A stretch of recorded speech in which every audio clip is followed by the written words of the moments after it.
Hello दोस्तों, मैं आप सभी का आपके अपने चैनल बी स्टडी रैंकर्स में तहे दिल से स्वागत करता हूं। तो दोस्तों, आज की इस वीडियो में हम सीखने वाले हैं लाभ हानि के कुछ इम्पोर्टेंट प्रश्न। लाभ हानि के महत्वपूर्ण प्रश्न सीखेंगे, ठीक है, जिसको हम बोलते हैं इंग्लिश में प्रॉफिट लॉस। इस प्रश्न के सीखने के लिए सबसे पहले हम कुछ बातें ध्यान रखते हैं। देखिए, जब हमें लाभ कब होता है, लाभ जब हमें कब होता है, तब होता है जब हम विक्रय मूल्य, क्या विक्रय मूल्य माइनस क्रय मूल्य करते हैं।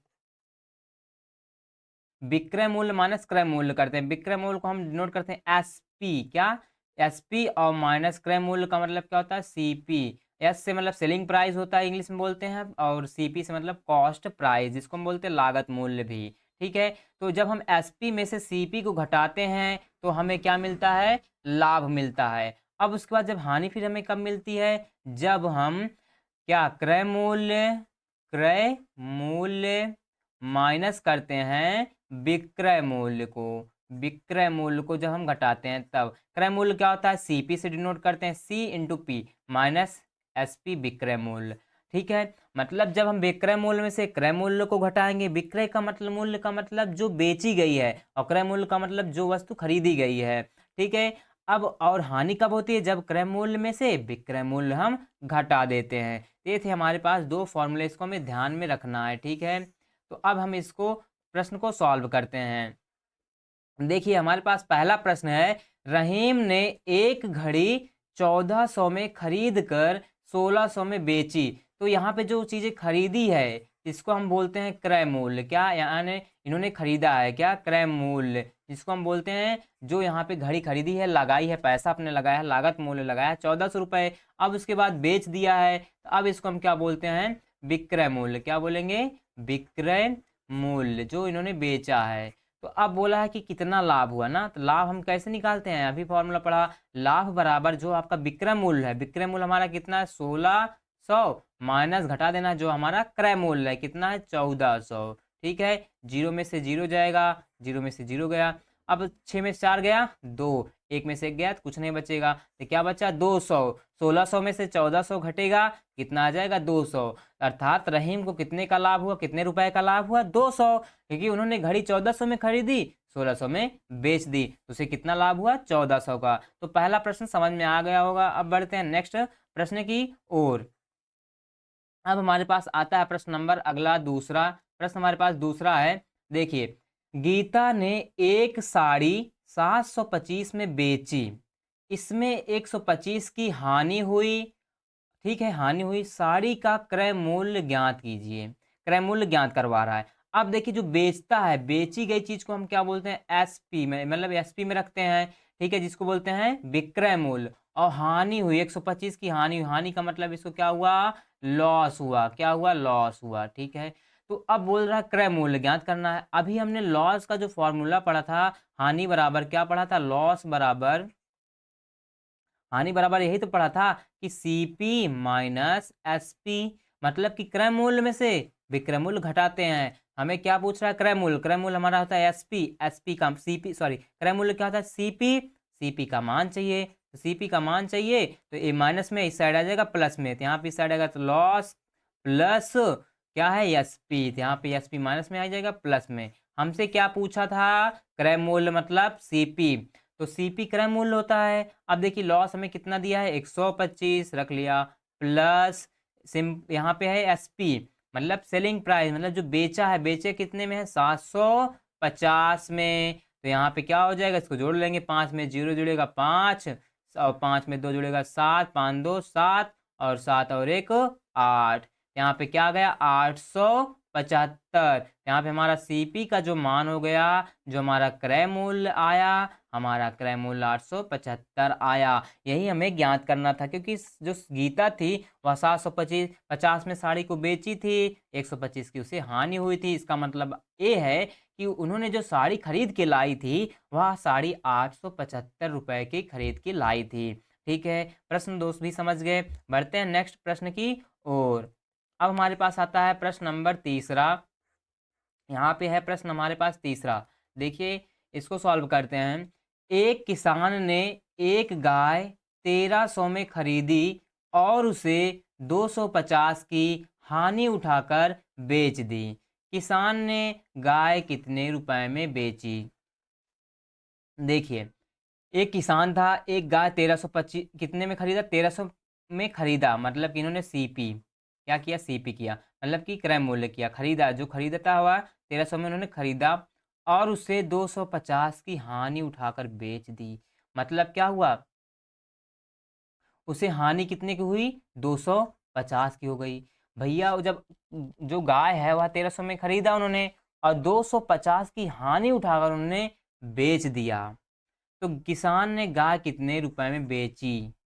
मतलब कि हमें विक्रय मूल्य ज्ञात करना है। तो देखिए, अभी हमने जो फॉर्मूला पढ़ा था, हमने जो फॉर्मूला पढ़ा था कि हानि का, अभी हमने जो फॉर्मूला पढ़ा था, लॉस बराबर क्या होता है? सीपी माइनस एसपी, यही हमने पढ़ा था। मतलब कि क्रय मूल्य माइनस विक्रय मूल्य। तो हमें क्या दिया? लॉस यहाँ पे 250 का था और क्रय मूल्य हमें दिया है एसपी ज्ञात करना है। तो देखिए, हमें एसपी ज्ञात करना है, एसपी को इस साइड लाएंगे, इस साइड आएगा तो प्लस में और लॉस इस साइड जाएगा तो माइनस में हो जाएगा। तो सीपी माइनस क्या हो जाएगा? लॉस, मतलब कि क्रय मूल्य में से घटाएंगे लॉस को।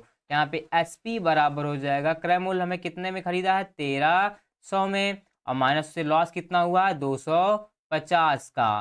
तो यहाँ पे क्या हो जाएगा? 13, इसको घटाते हैं, जीरो में से जीरो गया जीरो, यहाँ पे जीरो में से 5 नहीं जाएगा, एक उधार लूंगा 10, 10 में से 5 गया 5, यहाँ बचा 2, 2 में से 2 गया जीरो। आगे क्या बचा हमारे पास?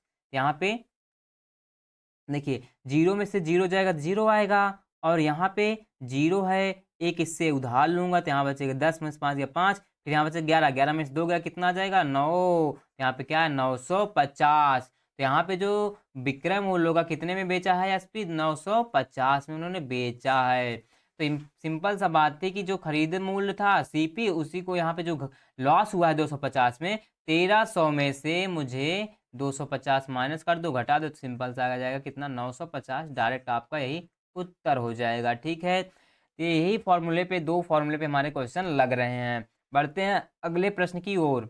अब आता है हमारे पास प्रश्न नंबर अगला। अब यहाँ पे हम देखते हैं प्रश्न नंबर 4।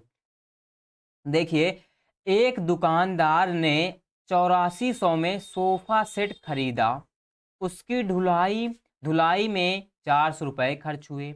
वह कितने रुपए में सोफा सेट बेचे कि उसे 800 का लाभ हो? तो देखिए फ्रेंड्स, मतलब एक दुकानदार था जिन्होंने एक सोफा सेट खरीद के लाया कितने रुपए में? 84 रुपयों में। ठीक है, और उन्हें 400 खर्च किए, मतलब कि उस सोफा सेट को जब धुलने के लिए दिया गया 400 उन्होंने और दे दिया। मतलब ये है कि 8400 में तो खरीदा उन्होंने, फिर जब उन्होंने धुलवाया तो 400 रुपये और खर्च कर दिया। तो मतलब क्या है? खर्च कितना किया टोटल इन्होंने? 8800 रुपये। ठीक है, अब वह चाहता था कि वह कितने रुपए में सोफा सेट बेचे तो उसे 800 का लाभ हो, 800 का लाभ हो। मतलब कि उन्होंने टोटल खर्चा अपना 8800 रुपये का किया, अब वह चाहता है मैं 800 रुपये लाभ कमा लूं, तो यह कितने में बेचेगा? अब इसमें 8 जोड़ देंगे, तो 8 ही जोड़ेंगे, 800 जोड़ देंगे तभी तो लाभ होगा उतने का। 8 8 कितना होगा? 16।